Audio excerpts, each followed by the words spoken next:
Assalamualaikum warahmatullahi wabarakatuh. 10 tips memotivasi diri dalam beribadah sehari-hari. Tips pertama, mari kita mulai dengan yang paling fundamental, yaitu niat yang tulus. Niat yang tulus adalah pondasi utama dari setiap ibadah dalam Islam.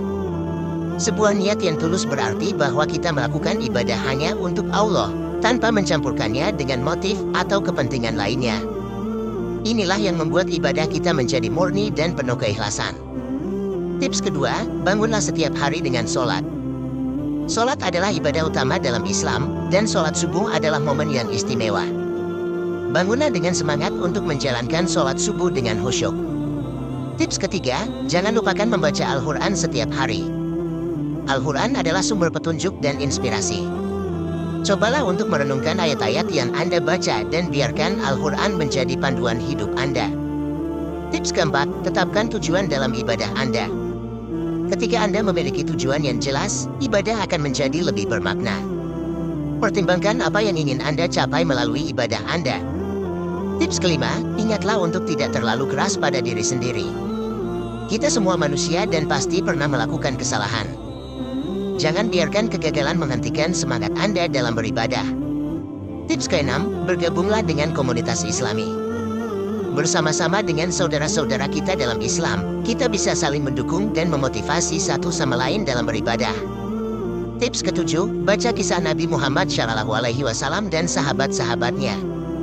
Kisah-kisah ini akan menjadi contoh ketabahan dan dedikasi dalam beribadah.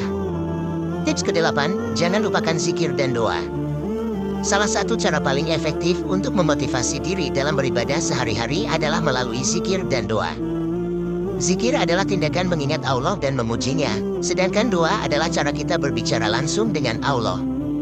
Inilah mengapa kedua hal ini adalah aspek penting dari ibadah kita. Tips ke-9, lakukan evaluasi diri secara berkala. Salah satu langkah penting dalam memotivasi diri dalam beribadah sehari-hari adalah melakukan evaluasi diri secara berkala. Evaluasi ini adalah cara untuk memantau dan memahami perkembangan dalam perjalanan spiritual Anda. Dan yang terakhir, tips ke-10, usahakan untuk hadir di tempat ibadah secara teratur. Hadir di masjid atau musola dapat memberikan Anda lingkungan yang mendukung dalam menjalankan ibadah. Demikianlah 10 tips untuk memotivasi diri dalam beribadah sehari-hari. Semoga video ini memberikan inspirasi dan motivasi kepada Anda. Jangan lupa untuk like, share, subscribe dan terus beribadah dengan sepenuh hati. Sampai jumpa di video berikutnya. Wassalamualaikum warahmatullahi wabarakatuh.